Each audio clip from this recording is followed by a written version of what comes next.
Hello, welcome to त्रिगुण astrology. आप लोगों का मेरे चैनल त्रिगुण एस्ट्रोलॉजी पे पुनः स्वागत है। काफ़ी दिनों के बाद आज मैंने एक वीडियो बनाने की सोची कि चलो आज हम वक्री ग्रहों के बारे में बात करते हैं। कुंडली में बहुत से ग्रह होते हैं जो वक्री होते हैं। वक्री मीन्स रेट्रोग्रेशन। उन ग्रहों का क्या प्रभाव पड़ता है, वो कैसे रिजल्ट देते हैं, क्या इफ़ेक्ट होता है उनका कुंडली पे, इसके बारे में हम आज बात करेंगे। पहले हमें ये देखना पड़ेगा कि रेट्रोग्रेशन क्या है। क्या वाकई में कोई ग्रह रेट्रोग्रेट होता है? वक वक्री होना क्या है? क्या सच में कोई ग्रह वापस आता है? इस बारे में हम बात करते हैं।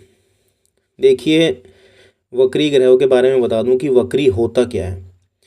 जो इस सोलर पैनल में, सोलर सिस्टम में जो सारे ग्रह आपको पता है सन के चक्कर लगा रहे हैं, तो बहुत से ग्रह क्या हैं जो सन के बहुत नियर बाई हैं।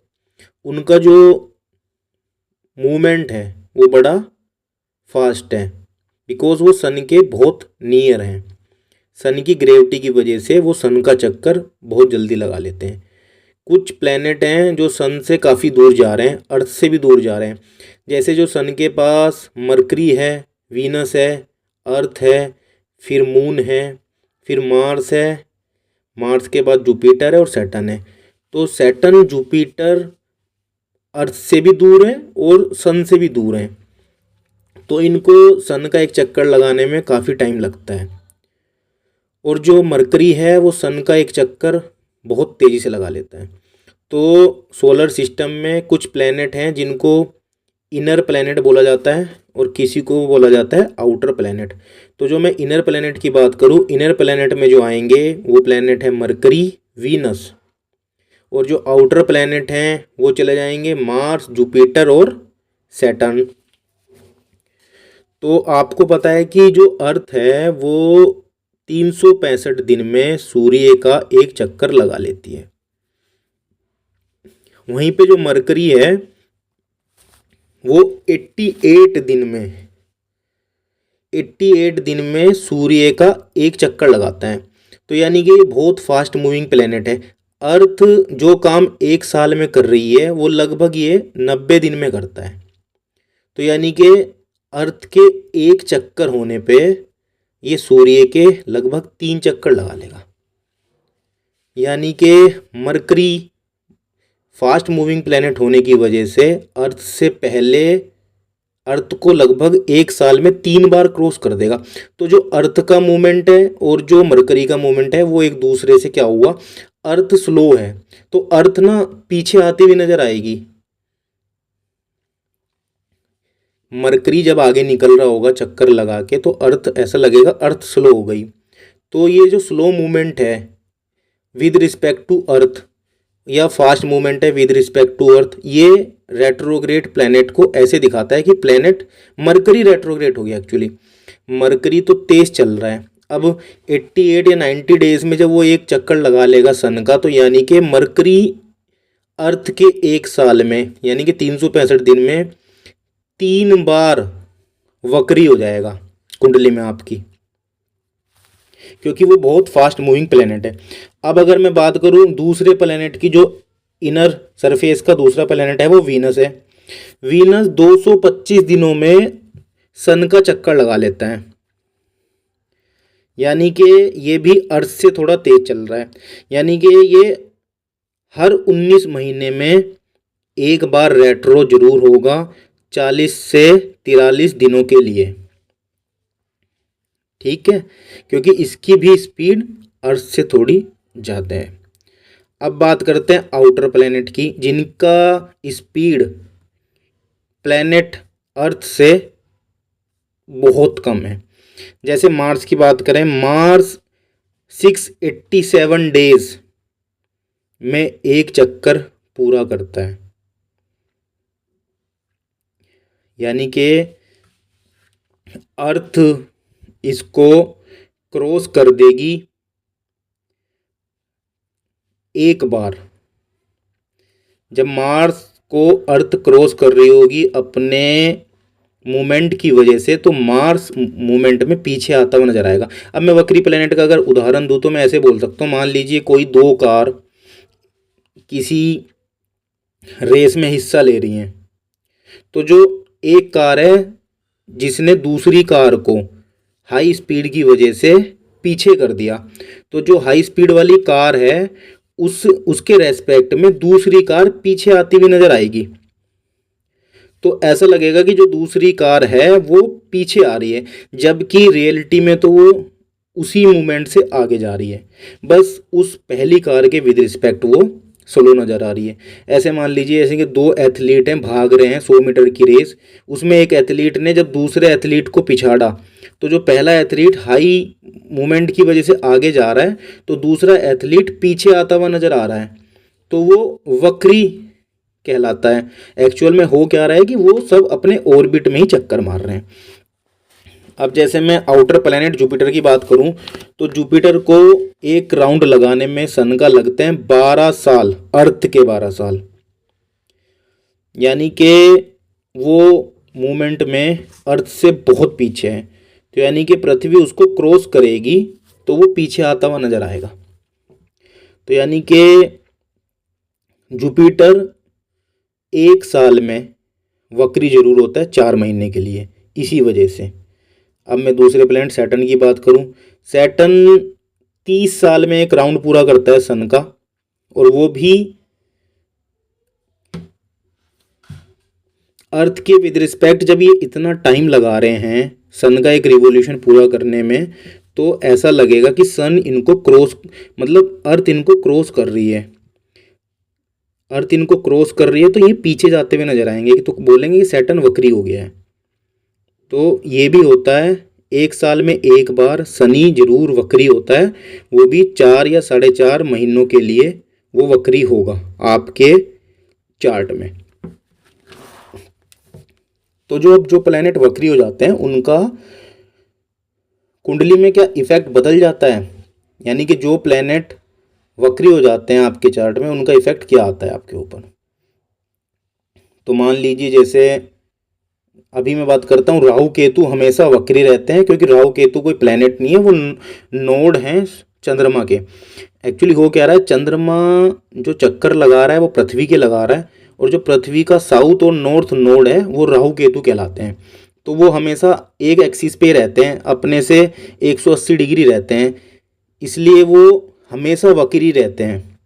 अगर फर्स्ट हाउस में राहु है तो 7th हाउस में केतु है और रेट्रोग्रेड है, उनका सीन ऐसा है। सन और मून कभी रेट्रो होते नहीं, वो कभी वक्री नहीं होते। तो अब हम बात करते हैं कि किसी भी प्लैनेट का वक्री होने की वजह से इफेक्ट क्या आएगा कुंडली में। मान लीजिए ये जो वक्री प्लैनेट होते हैं ना, ये दिखाते हैं चेंजेस और परफेक्शन को।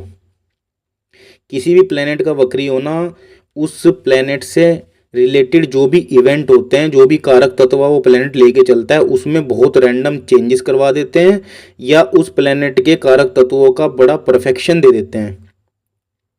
मान लीजिए किसी का कुंडली में मरकरी रेट्रोग्रेड है, यानी कि वक्री है, तो मरकरी जिसका कारक है, मरकरी हैंड राइटिंग का कारक है, तो अब होगा क्या, वो बड़ा परफेक्शनिस्ट हो जाएगा। परफेक्शन के साथ वो उस चीज़ को लिखने की कोशिश करेगा। वो किसी भी चीज़ को लिखने के लिए 2 या 3 पेन यूज़ करेगा। उसे लगेगा कि यार ये राइटिंग ना मेरी बहुत अच्छी आनी चाहिए, उसमें मज़ा नहीं आने का। वो एक पेज लिखेगा, फाड़ देगा।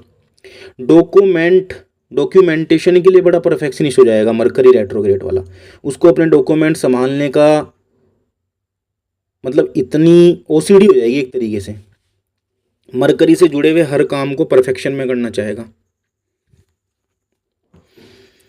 वीनस अगर रेट्रोग्रेड हो जाए, तो जैसे वीनस जिस चीज़ का कारक है, वीनस मान लीजिए पोएट्री का कारक है, सुंदरता का कारक है, तो वो अगर वो वीनस वाला किसी पोएट्री को लिखने की कोशिश करेगा, तो वो सोचेगा कि इसमें ना सारे इमोशन डाल दूँ, मुझे ये पोएट्री बिल्कुल परफेक्शनिस्ट चाहिए, परफेक्शन के साथ मुझे ये पोएट्री लिखनी है। तो एक पेज लिखेगा, खुद पढ़ेगा, मज़ा नहीं आएगा, पेज फाड़ देगा। 2 पेज लिखेगा, मज़ा नहीं आएगा, फाड़ देगा।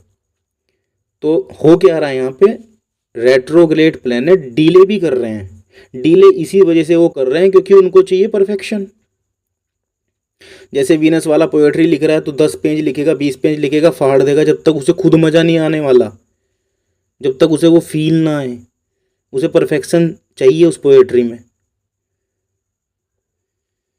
अब जैसे मान लीजिए सैटर्न रेट्रो हो गया किसी की कुंडली में, तो सैटर्न रेट्रो सबसे ज़्यादा जो परफेक्शन है वो सैटर्न रेट्रो वालों के पास है।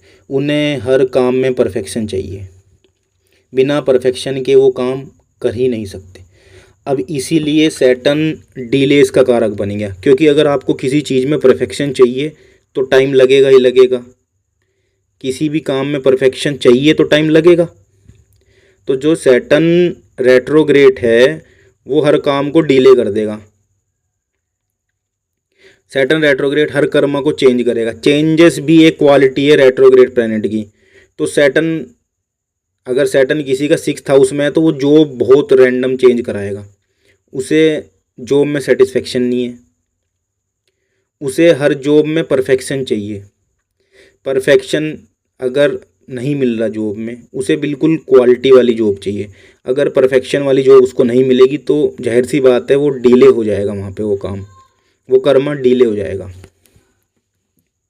इस तरीके से देखना पड़ता है कि कौन सा प्लैनेट कौन से चार्ट के भाव में यानी कि हाउस में रेट्रोग्रेड हो रहा है। तो वो प्लैनेट अपने कारक तत्व के साथ साथ उस हाउस के कारक तत्व को भी क्या करेगा, बड़े परफेक्शन और चेंजेस के साथ करवाएगा। मान लीजिए किसी का 4th हाउस में मार्स रेट्रोग्रेड है,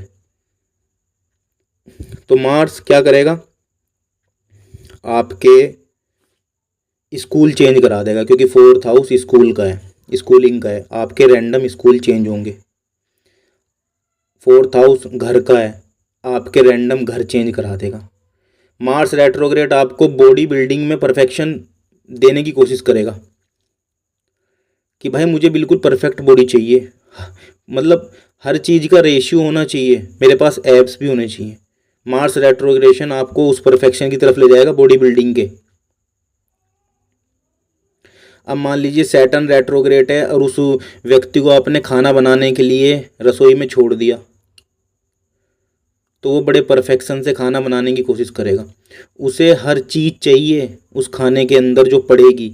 अगर उसके पास वो चीज़ नहीं है तो वो परेशान हो जाएगा। उसे बड़ा मतलब रिप्रेजेंट भी उस खाने को बड़े अच्छे से करना है उसको। तो इस वजह से बहुत सारे काम डिले हो जाते हैं सैटर्न रेट्रोग्रेड वाले के। अब मान लीजिए किसी का कोई प्लेनेट मरकरी मान लीजिए 2nd हाउस में रेट्रोग्रेड हो गया, तो 2nd हाउस के कारक तत्व और मरकरी का जो कारक तत्व है स्पीच, कम्युनिकेशन, मतलब वो अपने कम्युनिकेशन में भी परफेक्शन चाहिए उसको। वो बहुत सोच समझ के बात करने की कोशिश करेगा। रेट्रोग्रेड प्लैनेट ना पाथ भी चेंज कर देते हैं।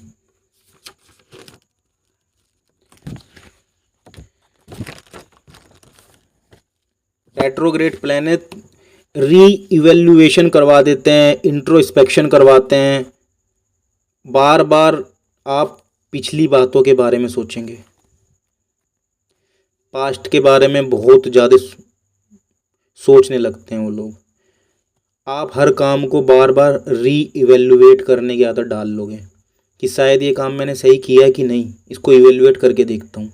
क्योंकि आपको परफेक्ट चाहिए हर काम, तो री इवेल्युएट करोगे उस काम में डिले हो जाएगा। सैटर्न रेट्रोग्रेड है, मान लो उसके बॉस ने कहा कि ये काम मुझे चाहिए, एक तो वो काम बड़े स्लो तरीके से करेगा क्योंकि सैटर्न रेट्रोग्रेड है, पर काम को वो परफेक्शन से करने की कोशिश करेगा। इसी चक्कर में डेडलाइन पे आते आते वो काम बड़ी मुश्किल से वो कंप्लीट कर पाएगा, क्योंकि सैटर्न रेट्रो डिले करवाता है परफेक्शन के चक्कर में। और जो रेट्रोग्रेड प्लैनेट होते हैं उनका ये भी देखना होता है कि वो कौन से हाउस में रेट्रो हो रहे हैं, और रेट्रो होके जो उनसे उसका जो पिछला हाउस है उस हाउस के साथ या उस हाउस में बैठे हुए प्लैनेट के साथ क्या संबंध बना रहे हैं। क्योंकि जो रेट्रोग्रेड प्लैनेट होते हैं ना वो किसी भी योग को या तो बना देते हैं या तोड़ देते हैं। मान लीजिए किसी का जुपिटर रेट्रोग्रेड है और रेट्रोग्रेड होके वो अपने से पिछले हाउस में वीनस से मिल रहा है, तो उसके लिए बहुत अच्छा हो गया। और जुपिटर रेट्रोग्रेड होके राहु से मिल रहा है तो रेट्रोग्रेशन उसके लिए खराब हो गया, क्योंकि उसने पीछे जाके एक जुपिटर रेट्रोग्रेड ने तो वीनस के साथ संबंध बनाया, एक जुपिटर रेट्रोग्रेड ने बनाया राहु के साथ संबंध। तो वो किसी भी योग को बना सकते हैं या किसी भी योग को तोड़ देंगे। जैसे एस्ट्रोलॉजी में मंगल राहु का अंगकारक योग है, मान लीजिए किसी की कुंडली में, और उसमें मार्स रेट्रोग्रेड है और मार्स रेट्रोग्रेड होके अपने पिछले हाउस में जाके जुपिटर के साथ बैठ गया, तो देखने में तो लगेगा कि मंगल राहु का योग है, बट मार्स रेट्रो होने की वजह से वो जो उसने अपने पिछले हाउस में जुपिटर के साथ योग बनाया है तो उसने अंगकारक योग को भंग कर दिया और जुपिटर मार्स का योग बन गया है, अच्छा योग बन गया है। तो इस तरीके से रेट्रोग्रेड प्लैनेट काम करते हैं। रेट्रोग्रेड प्लैनेट चेंजेस करवाते हैं और परफेक्शन की तरफ लेके जाते हैं। इसलिए डीले और ऑब्स्टेकल्स देते हैं लाइफ में। परफेक्शन के चक्कर में आदमी हर काम डीले कर देता है, कभी कभी तो वो काम उससे हो ही नहीं पाता, कभी कभी वो उस काम की शुरुआत ही नहीं कर पाता। जैसे जुपिटर रेट्रोग्रेड है तो उसको ना ज्ञान में बड़ा परफेक्शन चाहिए कि जब तक मैं सारी चीज़ सीख ना लूँ मुझे मज़ा नहीं आने वाला। जुपिटर रेट्रोग्रेड बहुत सारे गुरु बदलता है, बहुत सारे टीचर बदलता है कि यार इस टीचर के पास मैं सेटिस्फाई नहीं हो रहा हूँ। वो किसी भी टीचर की टीचिंग पे विश्वास ही नहीं कर पाते, जुपिटर रेट्रोग्रेड ट्रस्ट ही नहीं कर पाते किसी पे। अगर किसी का वीनस रेट्रोग्रेड है तो उसको रिलेशनशिप में परफेक्शन चाहिए,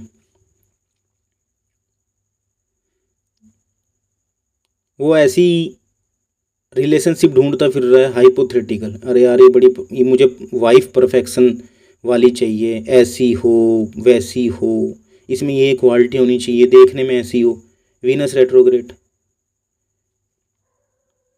तो इस तरीके से रेट्रोग्रेड प्लैनेट वर्क करते हैं हमारी कुंडली में, और हर रेट्रोग्रेड प्लैनेट खराब नहीं होता। वो देखना पड़ता है कि हमारी कुंडली में वो कौन से योग को भंग कर रहा है और किस दूसरे योग को या कंजंक्शन को बना रहा है। इस तरीके से हम बता सकते हैं कि रेट्रोग्रेड प्लैनेट क्या वर्क कर रहा है और क्या इफेक्ट कर रहा है। धन्यवाद।